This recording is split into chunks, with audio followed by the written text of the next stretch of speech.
안녕하십니까. 예민수의 경제 토크 시작합니다. 벌써 시간이 빠르게 4분기로 접어들었는데요.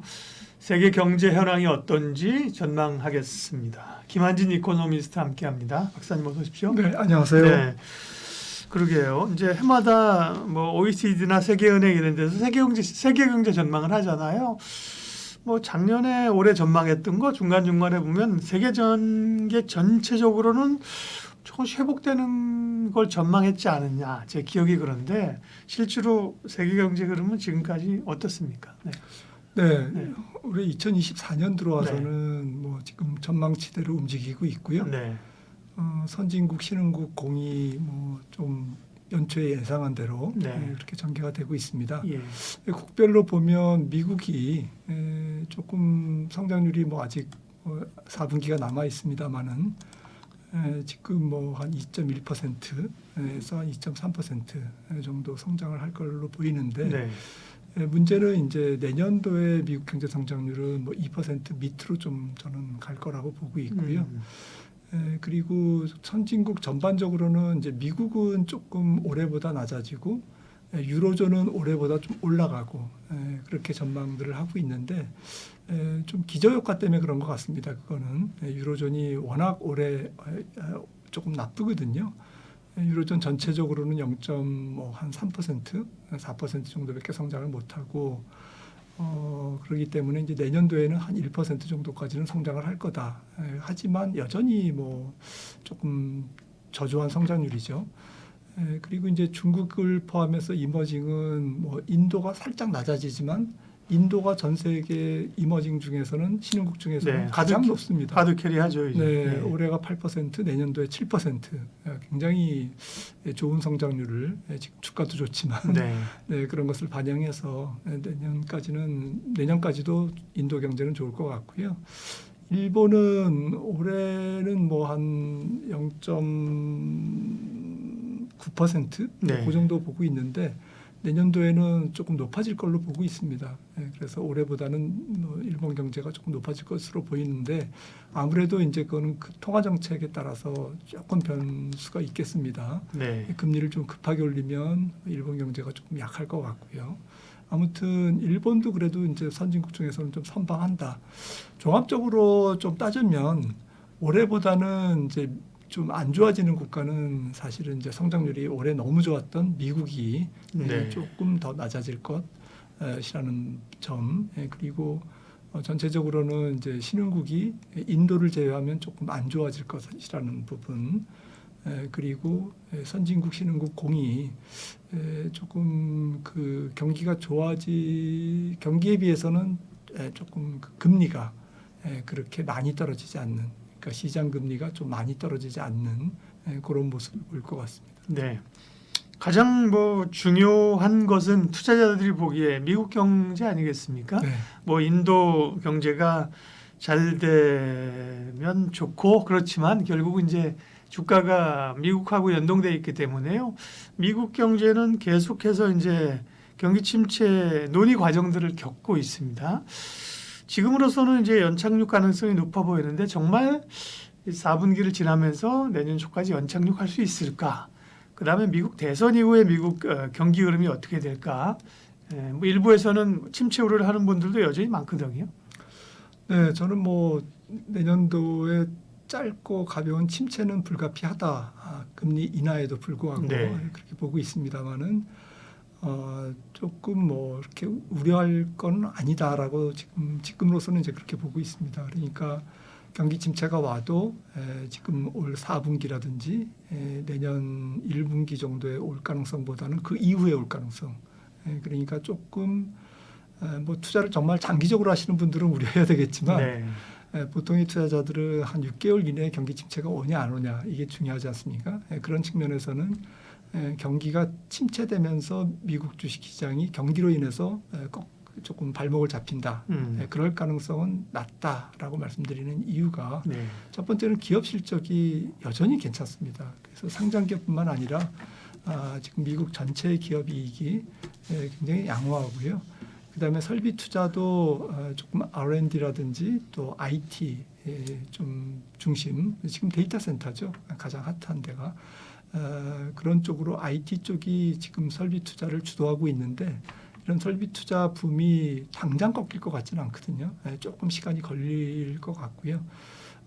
또 한 측면은 전체적으로 생산성이 좀 높아져 있습니다, 미국이. 예. 그래서 조금 사람들을 좀 급하게 해고시키지 않아도 될 정도의 버퍼가 있다. 이제 그런 부분.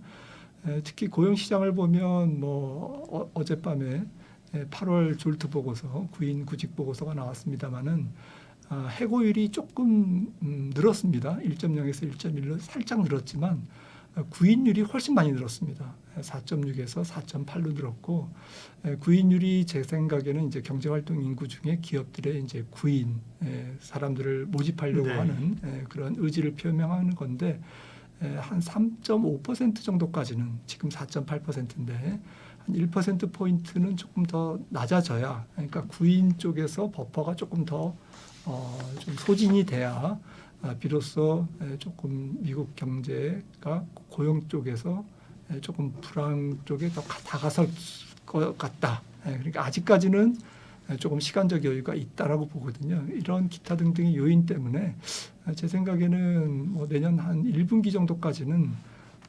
설왕설래하겠지만 경기에 네. 대해서 많은 갑론을박이 있겠습니다만은 실제로 경기 때문에 주가가 무너지는 일은 조금 걱정을 안 해도 되지 않나 이런 생각을 하고 있습니다. 미국은 참 부럽습니다. 왜냐하면 소비가 이끄는 경제니까요. 맞습니다. 우리처럼 뭐 수출이 안 되고 생산이 안 되고 이러면 이제 산업 활동이 확 성장률이 떨어지는데 미국은 기본적으로 이제 소비가 차지하는 비중이 워낙 크니까 물론 소비에 타격을 받으면 영향을 받겠습니다만 말씀하신 기업 실적 좋고 뭐 주가 오르고 뭐 이러다 보면 미국 경제는 그렇게 확 둔화되지 않는 것 같고요. 대선이 이제 올해 큰 변수인데요. 예, 누가 될 거냐고 여쭤보면 또 뭐 모르죠. 두고 봐라 이러실 테니까. 네, 그러니까 뭐 누가 되든 그렇잖아요. 뭐 누가 된다고 해서 누가 된들 사실 미국 경제 한 사람이 되면 미국 경제가 뭐 침체로 가고 한 사람이 되면 화랑으로 가는 건 아니잖아요. 맞습니다. 정책의 차이긴 할 텐데 전체적으로 보면 대선 이후에는 이제 새로운 정권이든 어떤 대통령이 바뀌면 뭔가 붐업하고 나서 좀 이렇게 경제를 좀 살리려고 하는 효과 그런 게 있다면서요. 그래서 말씀하신 그게 다는 아니겠습니다만 내년 적어도 뭐 1, 2분기에 꺾이지 않는다는 건 그런 것도 포함이 되어 있는 건가요? 뭐 대선도 영향이 있겠죠. 아무래도 예. 이제 컨벤션 효과가 있을 테니까요. 그리고 뭐 통계적으로는 뭐 민주당이 당선될 때가 조금 그 집권 초년도에 네, 2020내년도죠. 예, 예. 네, 집권 초년도에 조금 높게 네. 주가 상승률이 나오는 그 역사적 보고가 있고요. 그런데 아무래도 지금 트럼프가 당선되면 이제 약점은 인플레이션 압력이 증가한다라는 부분, 또 현재 해리스가 만약에 되면 또 법인세 인상, 기업들에게 이제 직격탄을 줄 수 있기 때문에 네. 그런 양쪽이 다 이제 조금 증시에는 부담을 갖고 있습니다. 근데 항상 보면 이제 새로운 대통령이 됐을 때 공약 후보자 시절의 공약을 그대로 강행을 못하는 경우가 많거든요. 그렇죠. 그리고 예. 상당히 이제 조금 완화적으로 조금 톤 다운 시켜서 진행되는 경우가 많기 때문에 지금부터 대선 이후의 부분에 조금 부정적인 부분을 생각할 필요는 없다라고 생각을 하고 있고요. 말씀 주셨듯이 좀 컨벤션 효과, 일단 붐업시키는 효과가 조금 더 있지 않을까라고 생각을 합니다. 네. 그러게요. 미국 경제는 침체는 없을 걸로 보셨는데 근데 몇 가지 사실 논의를 보면 이전에는 장단기 수익률 곡선이 이제 역전이 되고, 네, 그러면 경기 침체가 일정 기간 이후에 온다고 했잖아요.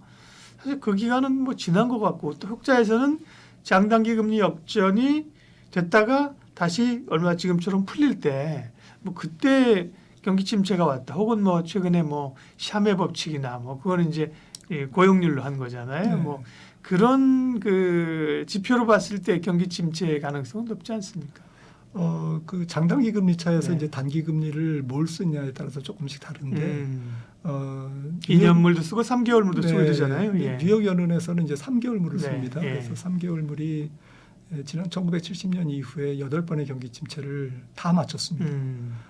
물론 이제 말씀 주셨듯이 장단기 금리가 정상화되는 이제 장기 금리가 높아지는 수익률 네. 정상화가 일어난 다음에 조금 수개월 후에 경기 침체가 온 경우도 있고 바로 온 경우도 있고 이제 다양한 케이스가 있는데 이번 같은 경우는 이제 연준이 좀 경기 침체가 오기 전에 지금 4분기를 경기 침체라고 보기에는 어폐가 있지 않습니까? 예, 그렇죠. 그래서 뭐 성장률이 2.5%냐 3%냐 지금 그걸 가지고 싸우는 거고 뭐 저는 2.1%로 보고 있습니다만 2% 이상은 경기 침체가 아니죠. 그래서 지금 경기 침체가 오기 전에 연준이 조금 보험성 인하를 먼저 했기 때문에 이런 경우는 이제 장단기 금리 역전이 당연히 이제 단기 금리가 많이 떨어지기 때문에 장단기 금리가 이제 정상화되는 아무래도 정책 금리를 낮추니까 네, 그렇죠. 단기물 중심으로. 예. 정상화되는 게 이제 빨리 일어나지만 경기 침체가 바로 일어나지는 않는다는 거죠. 그러니까 무슨 사건이 터져가지고 금리를 내릴 때는 바로 일어나지만 지금 같은 경기 침체를 앞으로 앞두고 오히려 앞둔 게 아니라 오지 말도록 경기 침체가 오지 않도록 예방적인 금리 인하기 때문에 이런 경우는 저는 역전이 돼도 조금 뒤늦게 온다라고 생각을 하는데요. 지금 10년물과 3개월물의 스프레드는 지금 74bp, 70bp 정도입니다. 0.7%포인트. 그래서 이 정도는 아직 역전도 안 됐고요. 역전된다 하더라도 한 6개월 정도 후에 오지 않을까라고 생각을 합니다. 네. 그러면 뭐 세계 경제는 어쨌든 내년에 조금 지금보다는 슬로우 될 수 있지만 미국 경제 상황은 그렇죠. 초반까지는 내년에 괜찮다. 급격한 이제 그 경기의 둔화, 소위 경착륙은 없다는 말씀이시잖아요. 예. 네. 그러면 투자자들은 이 경기 상황 매크로를 가지고 투자하는 투자자들은 이제 어떻게 해야 돼요? 여전히 뭐 경기가 막 좋아지면 설비 투자가 일어나고 이런 과거처럼 인프라 이런 쪽이 아니라 여전히 세계 경제, 미국 경제가 버티는 가운데서는 뭐 기술주들 중심으로 투자를 해야 되나요? 저는 기술주보다는 네. 조금 뭐 PR이 조금 낮은 네. 뭐 어떤 섹터가 됐든 뭐 에너지도 있고 경기 순환주도 있고 또 필수 소비재도 있고 최근에 뭐 바닥에서 한 20-30% 오른 유틸리티도 있고 또 금리가 낮아질 경우에는 뭐 지금 채권 평가손의 부담이 줄어들 가능성이 있는 미국의 뭐 은행주들 이런 것들이 이제 대상이 다양하게 이제 BIT 섹터에서 저는 조금 더 수익률이 나오지 않을까 이렇게 생각을 하고 있고요. 만약에 저는 이제 경기 침체를 얘기를 앞서 저희가 나눴습니다마는 저는 경기 침체가 온다면 제일 확률이 높은 트리거는 방아쇠는 저는 주식시장 자체라고 봅니다.